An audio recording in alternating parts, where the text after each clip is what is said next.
Salut les amis, j'espère que vous allez bien. Je suis super contente de filmer cette vidéo aujourd'hui puisque ça y est, c'est l'automne, c'est Halloween, un des moments de l'année que je préfère. Sincèrement, j'aime beaucoup cette période de l'année puisqu'on commence à sentir l'atmosphère de Noël, on commence à passer ces petites soirées près de la cheminée, c'est vraiment une période super agréable. Et qui dit Halloween dit bien évidemment petite vidéo creepy, une petite vidéo spéciale Halloween. L'année dernière, j'avais fait une vidéo sur la maison du voyeur, une histoire que j'avais adorée, et j'avais envie de retrouver une histoire un peu dans ce genre, une histoire un peu flippante, un peu mystérieuse, et je crois avoir trouvé l'histoire parfaite. Je vais vous raconter l'histoire des lettres de Circleville et j'en dis pas plus, c'est parti tout de suite.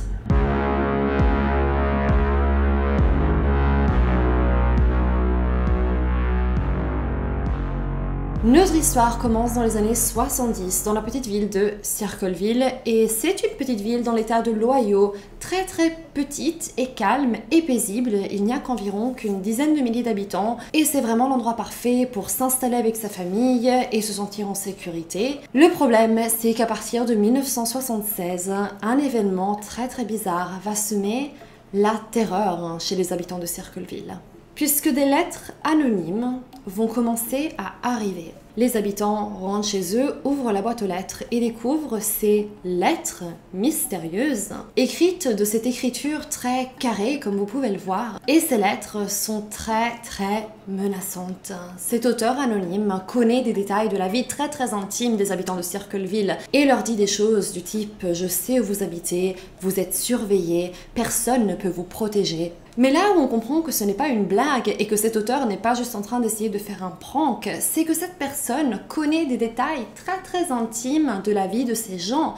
Il leur parle par exemple d'actes criminels que ces gens ont commis, de secrets de famille, de choses vraiment très personnelles. Donc comment l'auteur de Circleville connaissait toutes ces choses sur ces personnes ? Et tout à coup, Circleville n'avait plus rien de cette petite ville calme et paisible qu'elle avait été à une époque. Alors même s'il est vrai que de nombreuses familles ont reçu ces lettres, aujourd'hui on va se focaliser sur l'histoire de Mary Gillespie, qui est sans doute la femme à avoir reçu les lettres les plus flippantes. Il est aussi très important de préciser que Mary va être la première personne qui va commencer à recevoir ces lettres. Donc c'est la toute première personne qui va recevoir les lettres de l'auteur de Circleville. Mary a une vie très simple et assez classique. Elle travaille en tant que chauffeur de bus pour l'école et elle est mariée et a 2 enfants. Et un matin, alors qu'elle ouvre la boîte aux lettres avant d'aller au travail, elle découvre une lettre anonyme qui semble avoir été expédiée de la ville de Columbus, toujours dans l'Ohio. Elle ouvre la lettre et ce qu'elle découvre est absolument terrifiant. Cet anonyme l'accuse d'avoir une relation extra-conjugale, donc de tromper son mari, avec le directeur de l'école, un homme nommé Gordon Massey. Et il la menace et lui dit d'en parler tout de suite à son mari et de dire toute la vérité à l'école et de interrompre tout de suite cette liaison. Voici ce que dit la lettre. Restez loin de Massey et ne mentez pas lorsqu'on vous questionne sur le fait de le connaître. Je sais où vous vivez, je vous ai observé et je sais que vous avez des enfants. Ceci n'est pas une blague. S'il vous plaît, prenez ça au sérieux. Tous les gens concernés ont été alertés et tout sera bientôt fini. Alors, initialement, Mary décide de ne pas faire ce que la lettre lui demande. Elle ne va pas en parler à son mari, elle ne va pas en parler au conseil scolaire, et elle va tout simplement cacher la lettre en espérant que c'est une mauvaise blague et que ça ne se répétera plus. Le problème, c'est qu'elle n'allait pas pouvoir cacher ses lettres pendant bien longtemps, puisque très vite, c'est son mari Ron qui va recevoir une lettre l'informant de la fidélité de sa femme et encore une fois lui demandant d'en parler au conseil scolaire. Donc à ce stade, Mary et Ron sont obligés d'avoir une petite confrontation et Mary nie avoir cette liaison avec le directeur. Elle dit que à cette époque, elle n'avait pas de liaison avec le directeur, mais que en effet, elle a eu une liaison qu'une fois que les lettres ont commencé à arriver. Donc, je pense qu'on est tous d'accord pour trouver cette histoire un petit peu bizarre, mais ça ne regarde pas, ça c'est entre elle et son mari. Le fait est que Ron, en bon mari, veut protéger sa femme. Il lui dit de ne pas s'inquiéter, qu'ils vont trouver un moyen pour gérer la situation et il essaie vraiment de la rassurer au maximum. Le problème, c'est que les lettres ne vont pas s'arrêter et quelques temps plus tard, une autre lettre va arriver et voici ce qu'elle dit. Gillespie, tu as eu 2 semaines et tu n'as rien fait. Faites-lui admettre la vérité et informez le conseil scolaire, sinon je le diffuserai sur des affiches, des tableaux et des panneaux d'affichage, jusqu'à ce que la vérité éclate. »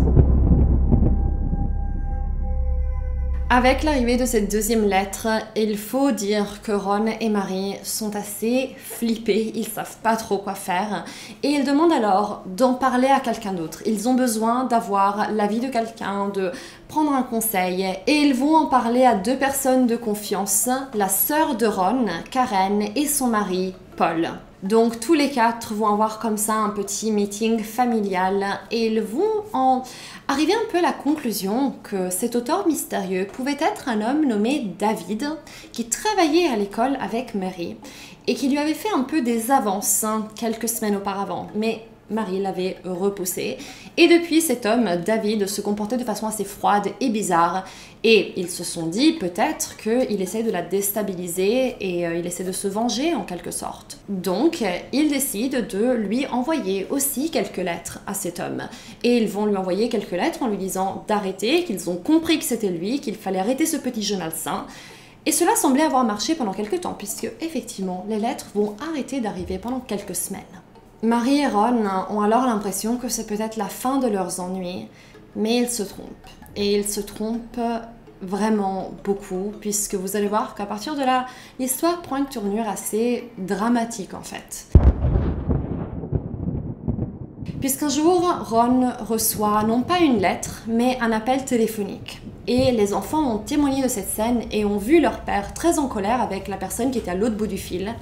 Et à un moment, Ron raccroche le téléphone et dit à ses enfants que papa va s'occuper de l'homme qui envoie des lettres à maman. Et il sort de la maison, précipité en prenant son arme à feu. Et les enfants l'ignorent, mais ce sera la dernière fois qu'ils auront vu leur père vivant, puisque quelques minutes plus tard, Ron va avoir un terrible accident après s'être écrasé sur un arbre au bord de la route et va être retrouvé mort dans son véhicule à l'âge de 35 ans.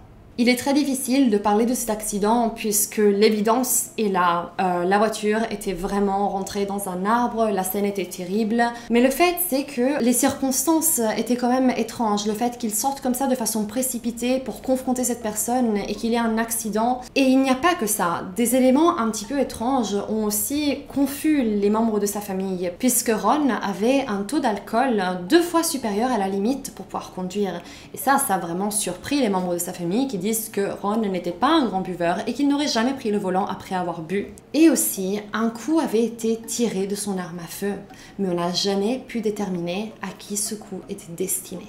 Et là où ça devient vraiment tellement étrange et mystérieux, c'est que suite à la mort de Ron, les habitants de Circleville ont commencé à recevoir des lettres disant que le shérif était en train de dissimuler la véritable raison de la mort de Ron. Alors que ce même shérif disait à ce moment-là qu'il y avait bien un acte criminel à l'origine de la mort de Ron, que ce n'était pas un simple accident. Mais suite à l'autopsie qui confirmera le taux d'alcool de Ron, eh bien il va finir par déclarer que c'était un accident dû à son état d'ivresse. Alors je n'ose même pas imaginer comment Mary a dû se sentir à ce moment-là avec ces lettres qui continuent d'arriver et la perte si récente de son mari. Mais malheureusement pour elle, les événements menaçants ne vont pas s'arrêter là et au contraire, ils vont même empirer. Un jour, Mary est en train de conduire son bus normalement durant sa journée de travail et elle voit sur le bord de la route une affiche qui ne la vise pas elle, mais sa fille, sa petite fille de 12 ans, avec des propos vraiment inappropriés, dégradants, horribles. Et du coup, Mary s'empresse d'arrêter tout de suite le bus. Elle descend, elle arrache l'affiche et elle remarque qu'en dessous de l'affiche, il y a aussi une petite boîte. Donc elle se pose même pas la question, elle prend la boîte, elle veut juste tout retirer le plus vite possible et elle se remet dans le bus, elle finit sa journée de travail. En rentrant à la maison, elle jette l'affiche et elle décide d'ouvrir la boîte pour voir qu'est-ce qui se cache à l'intérieur. Et elle découvre que cette boîte était piégée et qu'à l'intérieur, il y avait un flingue attaché par une ficelle de façon à ce que lorsqu'on retire le couvercle, eh bien, il y ait un coup qui parte. Et sans le savoir, Mary a ouvert la boîte de façon à ce que cela ne se produise pas. Donc, heureusement, elle n'a pas été blessée, mais c'était clairement l'intention de la personne qui avait concocté cette boîte en fait. Elle aurait très bien pu se faire très très mal, elle aurait même pu mourir. Marie va tout de suite amener la boîte et l'arme à la police, qui va remarquer que le numéro de série de l'arme avait été gratté de façon à ce qu'il ne soit pas lisible, mais ils vont quand même réussir à déchiffrer le numéro de série de l'arme. Et ils vont découvrir que cette arme appartient à Paul Freshour. Et ce nom nous est familier, non, Paul? Eh bien oui, parce que souvenez-vous, Paul est le mari de la sœur de Ron, le couple qui était venu pour parler avec Marie et Ron et leur donner conseil. Paul est aussitôt interrogé par la police, mais lorsqu'on va l'interroger, il va dire que son arme avait été volée et que ça faisait plusieurs mois qu'il n'arrivait pas à remettre la main dessus. Et il se déclare 100% innocent. Il n'a rien à faire avec les lettres, il n'a rien à voir avec la boîte, donc il pense vraiment que quelqu'un lui a volé son arme. On va demander à Paul de faire un test d'écriture pour pouvoir comparer son écriture à celle des lettres de Circleville. Mais il faut dire que ce test a été fait de façon assez douteuse, puisque normalement ce genre de test consiste en une dictée qu'on fait faire à la personne sans l'influencer, juste pour pouvoir un petit peu analyser son écriture. Mais on n'a pas du tout fait ça avec Paul, non. On lui a demandé de recopier une lettre et d'essayer de l'imiter le plus possible. Donc évidemment, le résultat était de lettres qui se ressemblaient comme deux gouttes d'eau, mais ça, je pense que n'importe qui serait capable d'imiter une telle écriture, surtout une écriture comme celle de ces lettres que, vous l'avez vu, elles sont très carrées, presque infantiles en fait. Mais sur ces bases, Paul va être reconnu coupable pour la tentative de meurtre de Marie. Sa condamnation pouvait aller de 7 à 25 ans de prison. Et pendant tout ce temps, Paul va continuer à affirmer qu'il est innocent et va même donner des pistes aux enquêteurs en disant qu'il serait peut-être bien d'enquêter sur Karen, qui à ce stade était devenue son ex-femme, en disant qu'elle aurait pu lui prendre son arme et être à l'origine des lettres. Mais la police n'est jamais revenue sur sa décision. Là où ça devient très troublant, c'est que les gens ont continué à recevoir des lettres même une fois que Paul était en prison. Les lettres ne se sont pas arrêtées. Et certains ont essayé d'argumenter le fait que Paul aurait très bien pu continuer à écrire et envoyer ses lettres depuis la prison, sauf que non, en fait, c'est pas vraiment possible. Déjà, de 1, parce qu'il avait l'interdiction de posséder du papier et des stylos dans sa cellule, donc impossible pour lui d'écrire quoi que ce soit. Mais en plus, les lettres sont analysées. Aucune lettre ne peut rentrer ou sortir de la prison sans qu'elle soit analysée par des officiers. Donc ces lettres n'avaient aucune chance de partir de cette prison si c'était vraiment lui l'auteur. Et encore plus déroutant, Paul a lui-même reçu une lettre alors qu'il était en prison. Paul a reçu une lettre de l'auteur de Circleville. Et voici ce que disait cette lettre. Freshour, maintenant vas-tu me croire quand je te dis que tu ne vas pas sortir de là? Lorsque c'est établi, ça reste en place. Tu ne n'écoutes donc vraiment pas. Personne ne veut que tu sortes, personne. Tu n'es qu'une blague. Ne parle à personne de cette lettre, j'ai vu les journaux, les nouvelles sont bonnes. Le shérif a adoré. Est-ce que tu me crois maintenant? Et bien que Paul, en prison, se soit comporté de façon exemplaire, il va demander la liberté conditionnelle au bout de 7 ans d'emprisonnement et on va lui refuser. Et ce n'est qu'au bout de 10 ans qu'il va enfin être relâché. Durant tout son emprisonnement et même après, Paul a continué à dire qu'il était innocent. Et c'est vrai que si on y pense bien, le seul élément qu'il pourrait l'inculper, c'est son arme. Mais est-ce que ça, c'est suffisant pour mettre un homme derrière les barreaux pendant 10 ans sans essayer de creuser un peu plus ? Puisque je pense qu'il y a aussi d'autres pistes qui auraient mérité qu'on s'y intéresse un petit peu plus. Il y avait par exemple Karen, l'ex-femme de Paul, mais il y a aussi un témoignage très intéressant, puisqu'une personne va raconter que le jour où Marie a trouvé la boîte sur le bord de la route, eh bien, une vingtaine de minutes avant que Marie trouve la boîte, elle avait vu un homme assez suspect sur ce trajet, sur le bord de la route, dans une voiture El Camino jaune. Et lorsque ce témoin s'est attardé sur cet homme, eh bien l'homme agit de façon très étrange en se retournant très soudainement, en faisant semblant de faire ses besoins sur le bord de la route. Et le témoin dit qu'il avait trouvé cette attitude très bizarre. Mais encore une fois, la police n'a pas essayé de creuser plus pour comprendre qui était cet homme dans la El Camino jaune. Et la chose qui m'a de loin le plus choquée dans cette histoire, c'est que l'émission Unsolved Mysteries, qui comme son nom l'indique, eh bien, traite des mystères non résolus, certains épisodes sont même sur Netflix, vous pouvez aller voir, c'est une super émission, eh bien ils ont décidé de traiter cette affaire, de traiter le cas des lettres de Circleville, et la prod a reçu une lettre. We receive lots of mail from our viewers, but one postcard stands out from the rest. In fact, it was a threat designed to keep us from telling this story. It reads, "Forget Circleville, Ohio. If you come to Ohio, you El Sickos will pay." It's signed, the Circleville Writer.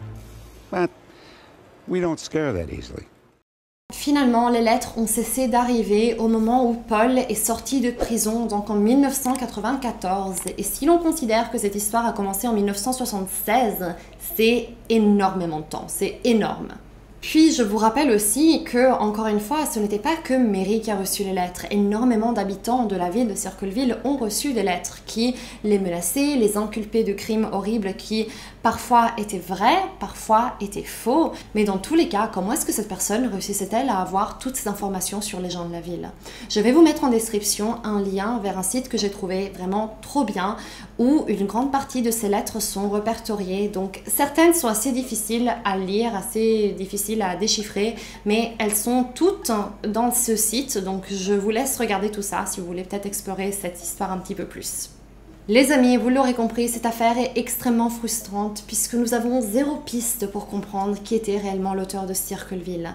J'ai tendance à croire en l'innocence de Paul, ou du moins je pense qu'on n'a vraiment pas essayé de creuser plus. Il y avait tellement de personnes qui auraient mérité d'être interrogées.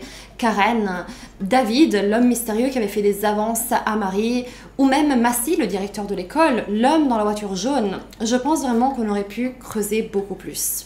J'espère que cette histoire vous aura plu et puisque cette vidéo c'est une vidéo spéciale Halloween, le sondage d'aujourd'hui se porte justement sur Halloween. J'ai vraiment envie de savoir qu'est-ce que vous comptez faire cette année, comment allez-vous fêter Halloween. Donc je vous laisse ce petit sondage dans l'onglet communauté et je suis très curieuse de voir ce que vous allez me dire. Et aussi si vous comptez vous déguiser cette année, dites-moi quel sera votre déguisement, je suis très curieuse.